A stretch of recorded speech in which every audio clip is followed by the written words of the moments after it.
introducción a la neumología. ¿Qué concepto tenemos?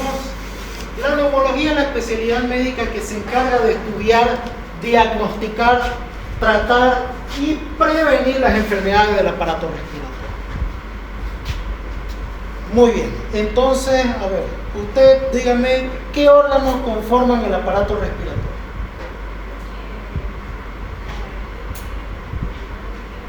Ya, un poquito más fuerte que le escuchen sus compañeros. Está mal de la garganta. ¿Por qué no has ido al médico si está mal de la garganta? Ya. ¿Qué usted entonces? ¿Qué órganos conforman el aparato respiratorio? ¿También está mal de la garganta? La laringe, la tráquea, Ya. los pulmones, Ya, los bronquios, ya, los alvéolos, ya. ¿Usted? ¿Cómo está conformado el aparato respiratorio?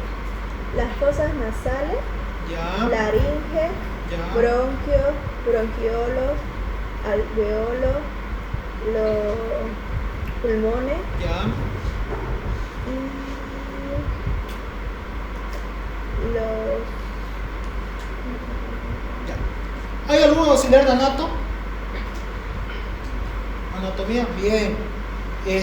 Anatómicamente, ¿cómo se divide el aparato respiratorio?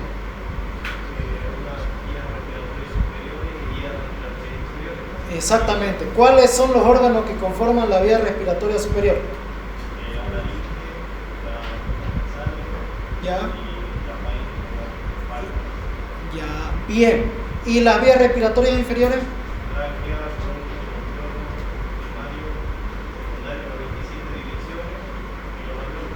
Ya.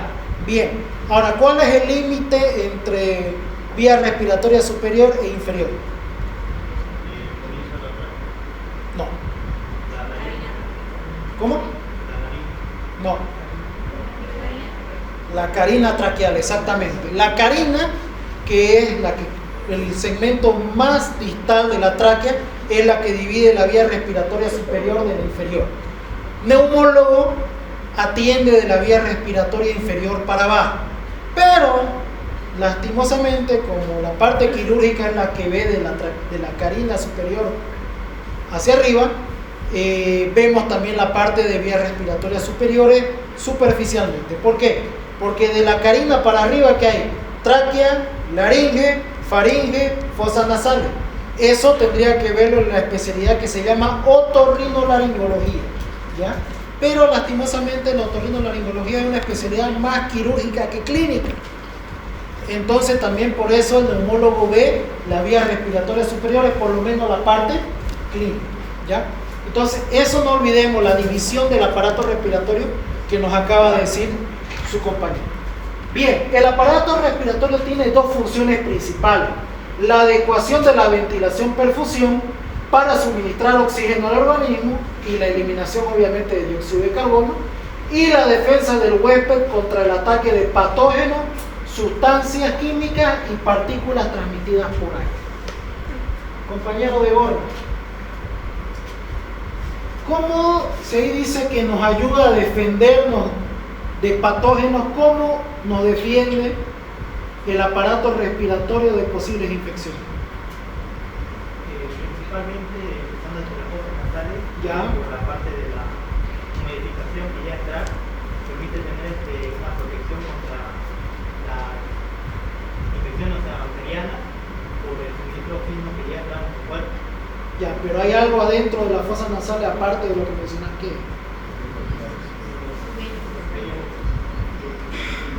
La gente común le dice vello, nosotros tenemos un nombre, ¿eh? ¿Alguien que sepa? Las vibrisas, bien, son esos pelitos que están recubiertos de mucosa respiratoria, que cuando entra el aire, las partículas se adhieren ahí y quedan pegadas para evitar que pase a la vía respiratoria inferior. ¿Qué más hay en la fosa nasal? Si vas un poquito más adentro, hay una estructura que se encarga de producir rémoras de aire y calentar el aire que entra. Ahí su compañero el de anatomía ya se debe haber dado cuenta. Los cornetes nasales, esa es la función de los cornetes. Cuando entra el aire, produce unas rémoras, remolinos dentro de la fosa nasal. ¿Para qué? Para que las partículas que están en el aire se peguen en la vía respiratoria y no pasen hacia el interior. Y también esa misma rémora calienta el aire que nosotros inspiramos. Muy distinto al aire que nosotros inspiraríamos por la vía bucal, que no tiene esa función, ¿verdad? Pero también se podría decir que es una vía respiratoria principal. Bien, una vez que pasa de las fosas nasales, ¿a dónde va a pasar? A la faringe, ¿no es cierto? Ahora, ¿habrá alguna estructura en la faringe que nos proteja de infecciones respiratorias? ¿De que entre algún patógeno en la vía respiratoria? ¿Cuál? Exactamente, el anillo linfático, y una de las principales son las amígdalas, ¿no? Que está lleno de nódulos linfáticos. Los nódulos linfáticos son acúmulos de linfocitos, ¿no es cierto? Y cualquier cosa que pase por el aire ahí, o incluso los alimentos que consumimos, va a quedar impregnado ahí, y los linfocitos lo van a marcar y posteriormente destruir. Bien, pasamos de la faringe, entramos a la laringe, donde están las cuerdas vocales y el cartílago epiglótico, un poquito más arriba. Pasamos de la laringe y comienza la mucosa respiratoria. ¿Será que en la mucosa respiratoria hay algunos elementos que nos defienden de las infecciones? ¿Usted, compañero? Sí, bueno. ¿Será que en las mucosas respiratorias hay elementos que nos defiendan de las infecciones?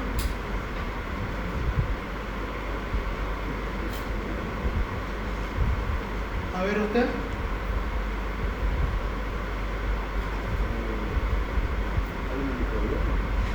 ¿Cómo?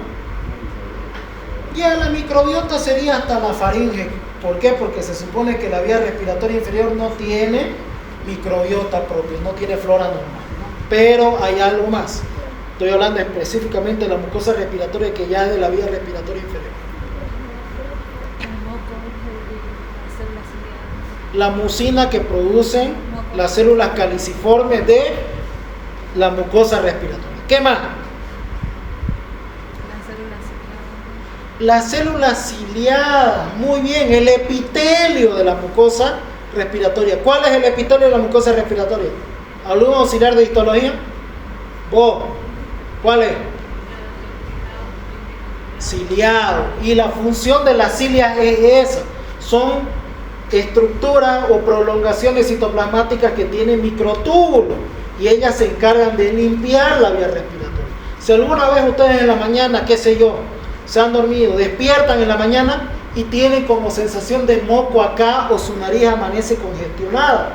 ¿Por qué pasa eso? Porque durante toda la noche las cilias se han encargado de barrer la vía respiratoria y llevar las impurezas hacia la vía respiratoria superior para que ustedes las expulsen. Es por eso que algunos amanecen con un poquito de flema, con un poquito de moco. ¿Por qué? Porque estas cilias se encargan de limpiar la vía respiratoria. Bien, si pasamos de la mucosa respiratoria, llegamos a la carina, de ahí vienen los bronquios principales, los bronquios segmentarios, y vamos a terminar en el conducto alveolar y en el saco alveolar. ¿Será que a nivel del saco alveolar hay alguna estructura o algún ente que se encargue de defendernos de alguna infección? Auxiliar de histología. Los macrófagos. Bien, ¿cómo se llaman los macrófagos? Células del polvo, o tiene otro nombre. Ya dijo ella, macrófagos alveolares o células del polvo. También tiene otro nombre más, falta un tercer nombre. Yo cuando era auxiliar de hito le decía las células respiratorias de los tres nombres: macrófago alveolar, célula del polvo, o no, neumocito tipo 3. ¿Ya? El neumocito tipo 1 es el del estroma, el que le da soporte al alveolo. Neumocito tipo 2 es auxiliar de... ¿Cuál es su otro nombre?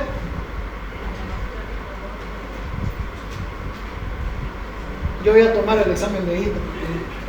Célula de Clara, que produce el agente surfactante. Bien. Y el neumocito tipo 3, el macrófago alveolar. Bien. Ahora, ¿será que la célula de Clara, como produce el agente surfactante, también nos protege? Porque la principal función del agente surfactante es evitar que el alveolo colapse, ¿no es cierto? Pero tiene otra función. ¿Cuál es la otra función?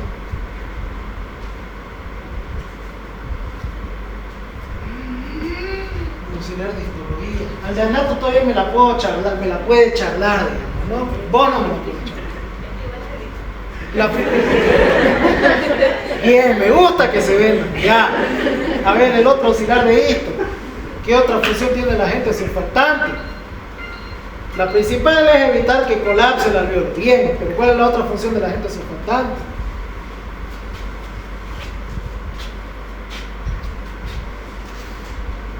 ¿Será que tiene inmunoglobulina? Sí, la E. ¿Y qué hacen las inmunoglobulinas? Y es como un, ¿cómo se llama la palabra? Hacen una marcación a nivel de la membrana celular, se llama opsonización, exactamente. Son opsonizantes, marcan al patógeno para que después venga el macrófago y los fagocitos, ¿no es cierto? Entonces, esa es la función del surfactante. Tiene una función protectora humoral. ¿Por qué? Porque lleva inmunoglobulinas en su interior, que si entra un patógeno ahí, ¡pum!, se le van a prender las inmunoglobulinas, la van a opsonizar y cuando venga el macrófago alveolar lo va a fagocitar rápidamente. ¿Ya? ¿Se dan cuenta que conmigo repaso desde el primer año? Conmigo no juego. Bien. Anatomía respiratoria. El aparato respiratorio se divide en vía aérea superior y vía aérea inferior. Ya lo mencionó su compañero. Desde las fosas nasales, parte de la boca, los senos paranasales, que también hay que mencionar, ¿no? La faringe y la laringe. Función de la vía respiratoria superior: filtrar, humidificar y calentar el aire. Contribuye a las funciones de fonación y olfacción y evita la entrada de materiales extraños al árbol traqueobronquial. Ya lo hablamos en todo lo que hemos estado charlando.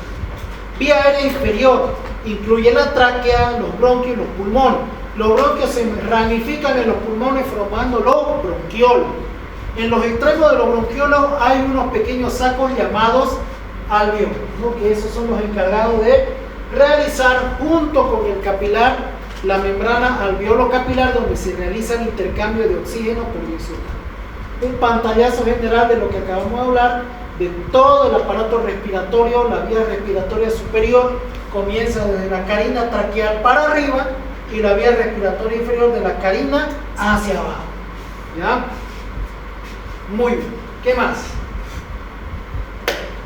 Pulmón. Los pulmones son nuestros órganos respiratorios, están ubicados dentro de la caja torácica o del tórax. Cada pulmón tiene una base, un vértice y dos caras. Una cara costal y una cara mediastínica. Una que mira a la parilla costal y una que mira al mediastino, ¿no?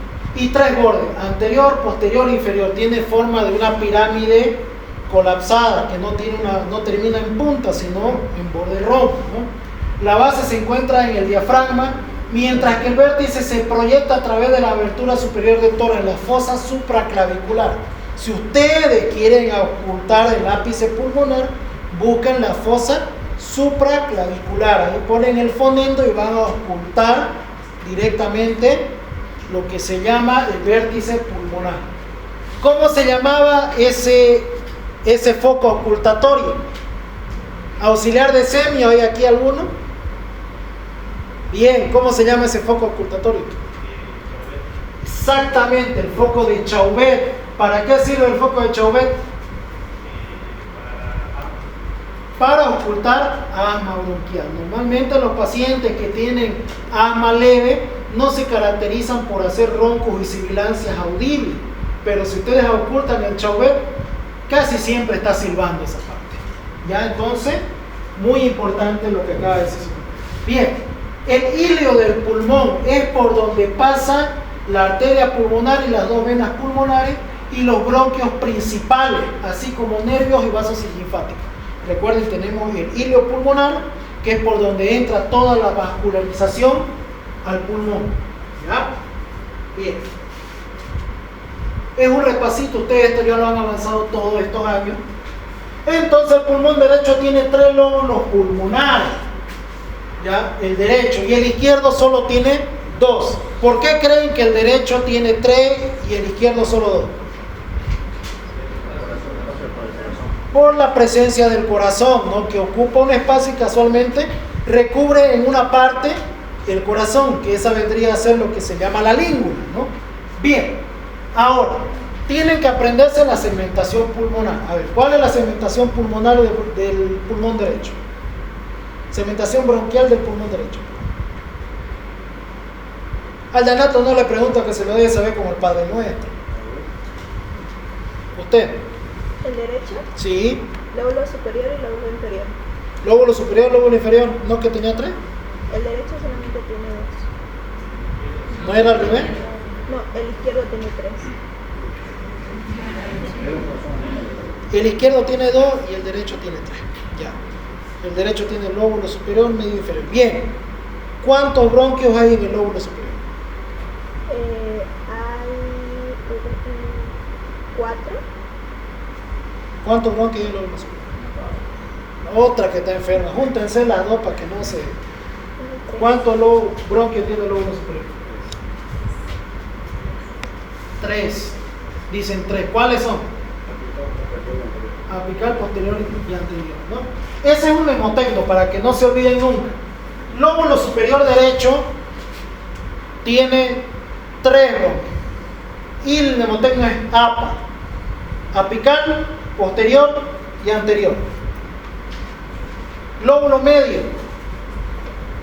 2 bronquios. Mnemotecno como el cigarrillo, L y M, lateral y medial. Lóbulo inferior tiene lo siguiente: apical, medial, anterior, lateral y posterior. Es como está persinándose: apical, medial, lateral, anterior y posterior. Ese es el mnemotecno, como persinándose, si se dan cuenta. ¿Por qué? Porque cuando ustedes hacen una fibrobroncoscopía, en ese orden lo van a ver dentro de una broncoscopía, ¿ya?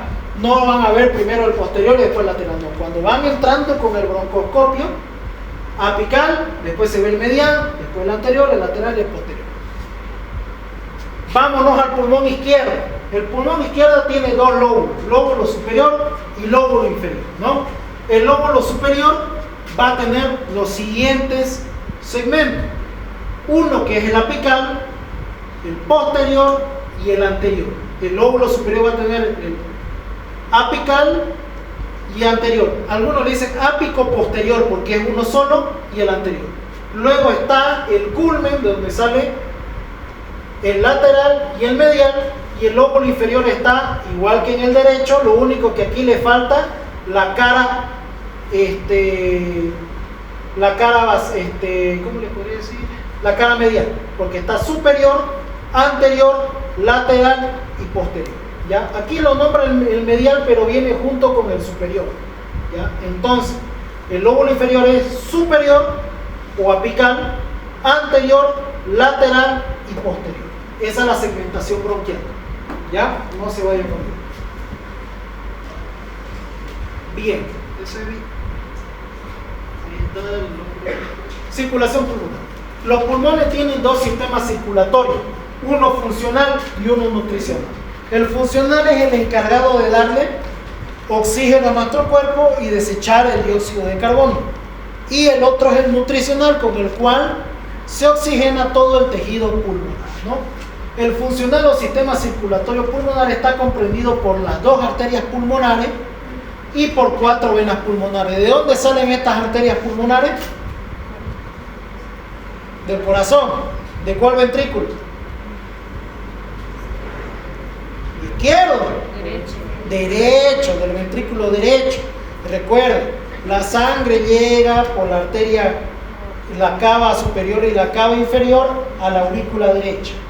De ahí pasa al ventrículo derecho y con la sístole pasa toda la sangre hacia los pulmones a través de las arterias pulmonares. Muy bien. Luego, dicen, ¿no? 4 venas. Las arterias pulmonares se originan de la arteria pulmonar que sale del ventrículo derecho. El sistema de circulación nutricional de los pulmones es realizada a través de las arterias bronquiales, que son ramas de la aorta torácica. Entonces, ¿quiénes se encargan de la oxigenación de todo el cuerpo? Las arterias pulmonares. ¿Quiénes se encargan de nutrir al pulmón? Las arterias bronquiales, que son ramas de la torácica. No nos olvidemos de eso. Muy bien, más o menos para que vayamos recordando, es así como se distribuye la circulación, en este caso funcional, en la vía respiratoria. Tenemos el bronquio, el conducto alveolar, el saco alveolar. Aquí llega una rama de la arteria pulmonar y esta va a producir capilares. Aquí estos capilares van a formar la membrana alveolo-capilar, donde van a depositar el dióxido de carbono y van a captar el oxígeno que tiene el alveolo. Posteriormente se van a transformar en una vénula y esta vénula va a subir hasta transformarse en una vena, en las venas pulmonares, que van a desembocar en la aurícula izquierda del corazón, para posteriormente pasar al ventrículo izquierdo y esa sangre oxigenada a través de la aorta sea propulsada al resto de los latidos. Este tipo esta anatomía no la tienen que olvidar porque va a ser muy importante para comprender las patologías respiratorias. Los alveolos son unidades anátomo-funcionales del pulmón. Estos se encuentran en racimos llamados sacos alveolares. La fina pared de un alveolo es el lugar donde el intercambio gaseoso ocurre. Los alveolos forman parte de la membrana respiratoria, cuyas capas son las células escamosas del alveolo, la membrana basal del alveolo, la membrana basal del capilar y el endotelio. Muy bien, vamos a hacer la dinámica para que vean la importancia de esto. Párense ustedes tres, por favor, las tres señoritas, párense. No van a hablar, solo se van a parar. Párense, no les voy a preguntar nada. Ahora necesito tres varones. Usted y usted de al lado. Párense los tres. Párense, vengan para acá. Párense todos los tres. Párense ustedes. Muy bien.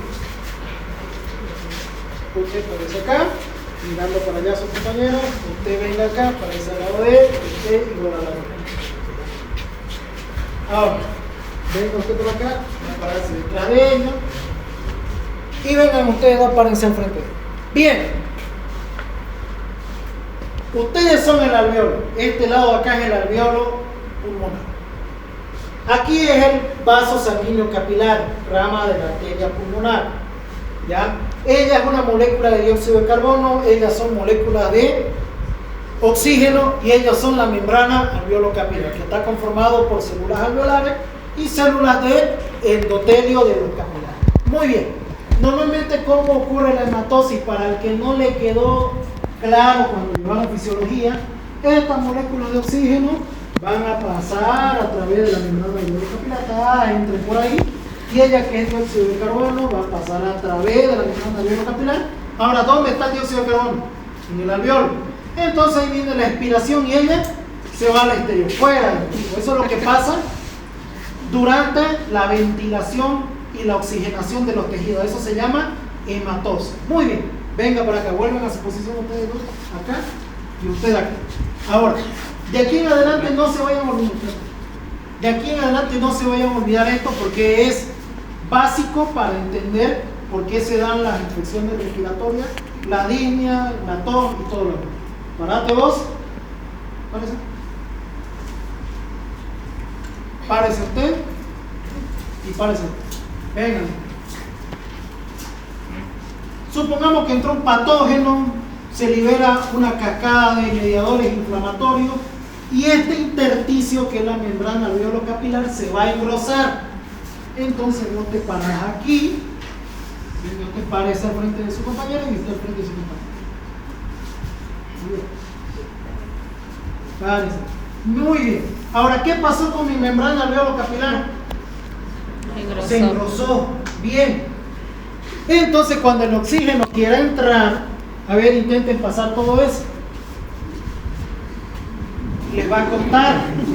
A ver, dióxido de carbono, que intenta salir, no van a poder. A eso es lo que se llama edema intersticial y es básico para todas las enfermedades respiratorias. Por ejemplo, cuando a ustedes les daba COVID y algunos que tuvo COVID graves y tuvieron familiares, eso es lo que pasaba en el intersticio.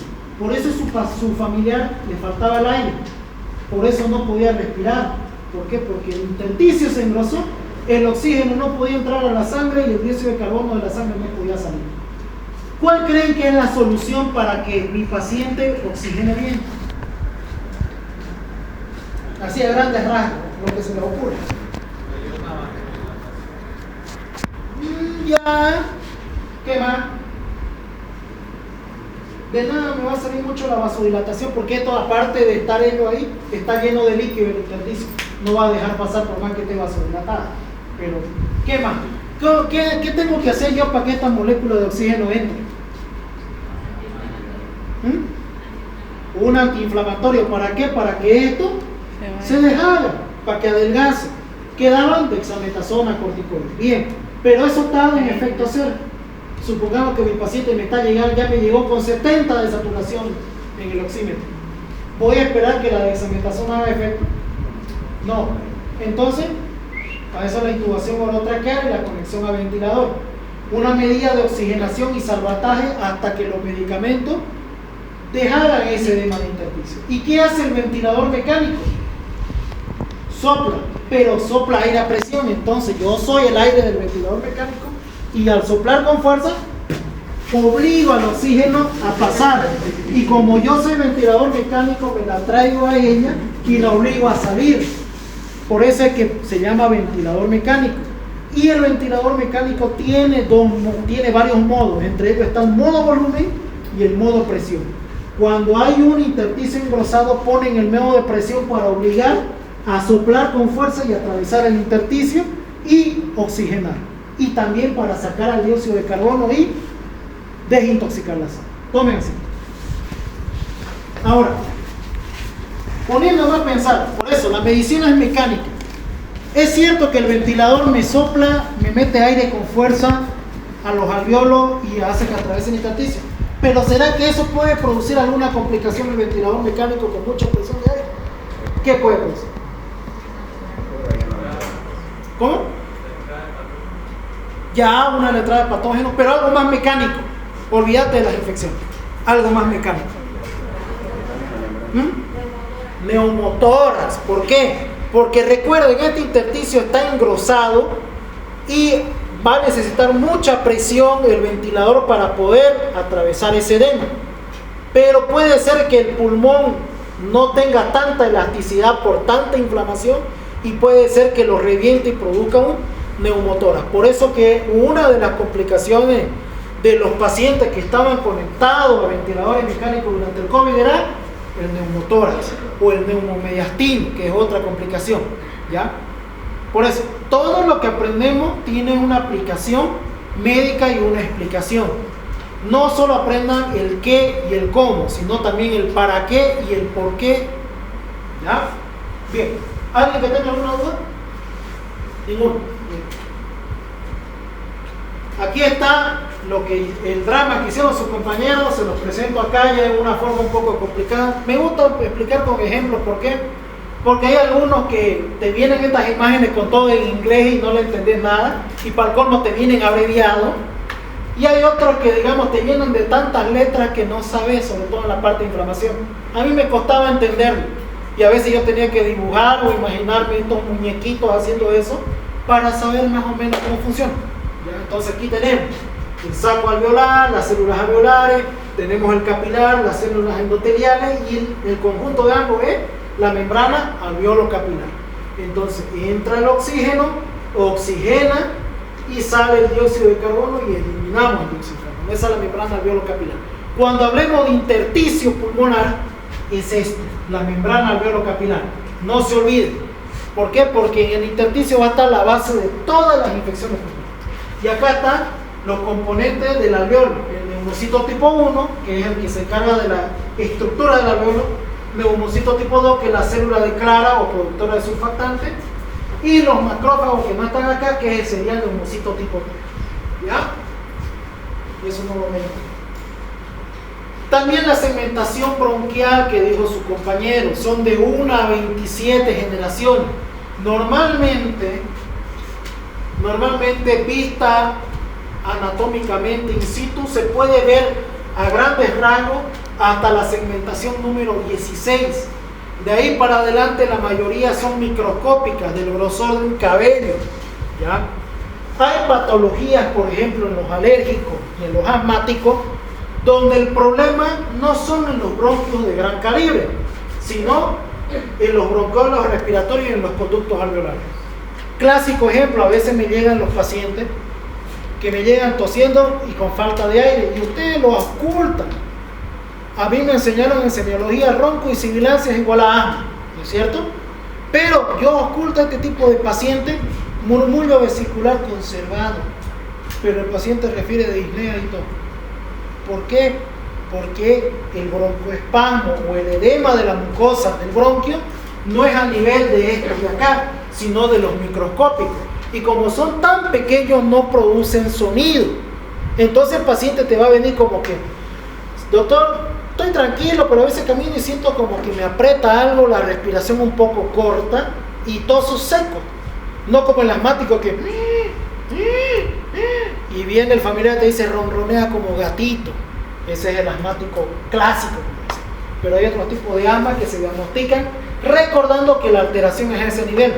¿Por qué le digo esto? ¿Por qué? Porque, como le digo, a veces el paciente le va a decir un montón de cosas y el examen físico van a escuchar todo normal.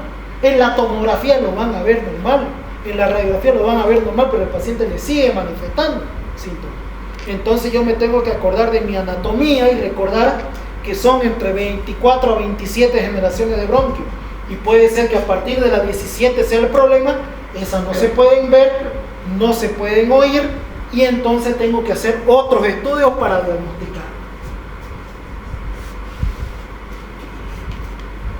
Ventilación pulmonar. Es el proceso de intercambio de aire entre los pulmones con el exterior y que permite respirar y obtener oxígeno. Muy distinto es respirar a ventilar. Ventilar es esto. Eso es ventilar, meter y sacar aire. Respirar es la hematosis, el intercambio gaseoso. De aquí en adelante, acuérdense eso. Ventilación es el acto de nuestro cuerpo de meter aire y botar dióxido de carbono.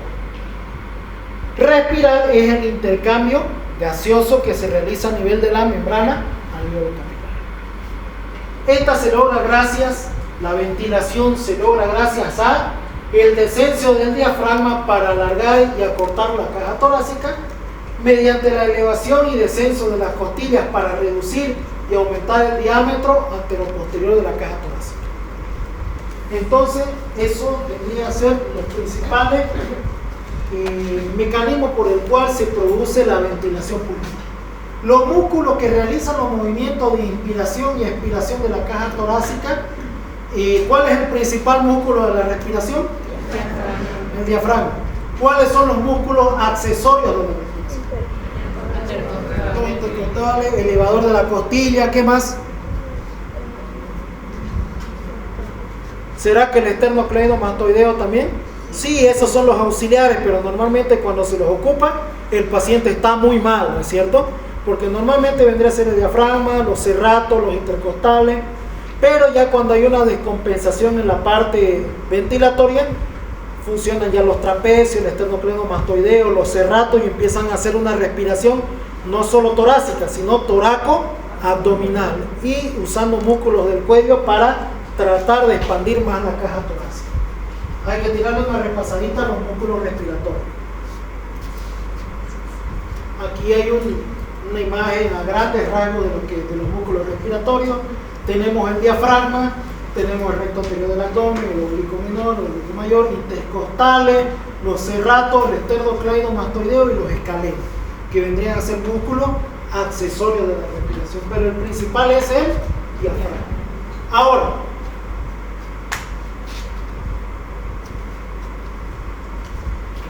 si el diafragma aumenta el tamaño de la caja torácica permitiendo que entre el aire, ¿por qué entra el aire? Por la presión negativa. ¿Ya? ¿Y ¿Cómo aumenta esa presión negativa? ¿O quién da la presión negativa del pulmón?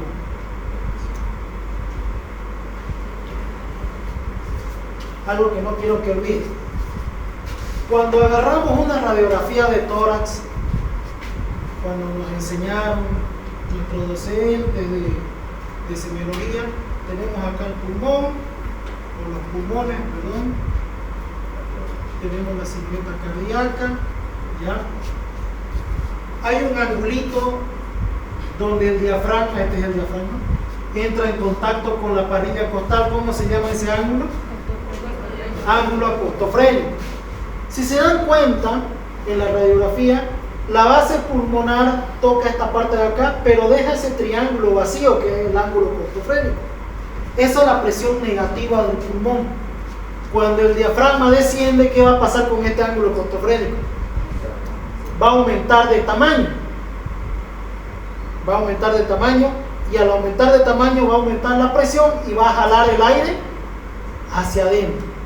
Cuando el diafragma se relaja, vuelve a su posición, disminuye el seno costofrénico, disminuye la presión negativa del tórax y el aire sale hacia afuera. Si no me entendieron, es como cuando agarran una jeringa, le sacan la aguja, tapan el extremo de la jeringa y jalan el émbolo. La presión negativa hace que el émbolo vuelva a su posición normal. Eso es lo que pasa en la caja torácica para que entre el aire. Al bajar el diafragma, aumenta el tamaño del seno costofrénico y eso produce aumento de la presión negativa del tórax. Y eso jala el aire hacia adentro. Cuando se relaja el diafragma, vuelve a la posición, disminuye el seno costofrénico, por ende disminuye la presión negativa de la caja torácica y el aire sale hacia afuera. Muy importante tomar en cuenta esto. Es por eso que los pacientes EPOC, que vamos a aprender, les cuesta meter aire. ¿Por qué? Porque el EPOC, como tienen el famoso tórax en tónel, este diafragma se aplana. Y al aplanarse, este seno costofrénico, por más que ellos inspiran, no aumenta de tamaño. Por ende, no aumenta la presión negativa y por ende cuesta que entre el aire. Todo se explica desde anatomía y fisiología del segundo año. ¿Me entendieron? Bien. Si no entendieron, tienen el aire. Volúmenes y capacidades pulmonares. Esto es muy importante porque gracias a esto nosotros vamos a poder diagnosticar algunas patologías. Por ejemplo, volumen corriente es el volumen del aire que se inspira y expira en cada respiración. Ustedes ahorita están haciendo volumen corriente, el hecho que estén respirando y inspirando, expirando, ese es el volumen corriente. El aire que entra y sale de manera pasiva, más o menos son 500 ml, aunque varía, dicen que las mujeres son 50 ml menos o más. Volumen de reserva inspiratoria es el volumen adicional de aire que se puede inspirar desde un volumen corriente. Por ejemplo, yo estoy respirando y la nada me dice meta aire, ahí me entra 3000 ml, ese es mi volumen respiratorio, mi volumen de reserva inspiratoria. Volumen de reserva expiratoria es el volumen adicional máximo de aire que se puede expirar después de una expiración forzada. Por ejemplo, estoy respirando normal, sople, ese es el volumen de reserva expiratoria, el aire que tenía para expirar de reserva, son 1100 ml. Volumen residual es el volumen de aire que queda en los pulmones después de la expiración forzada. Cuando ustedes se desinflan, siempre queda un aire en el espacio muerto anatómico y ese va a ser el volumen residual. ¿Verdad?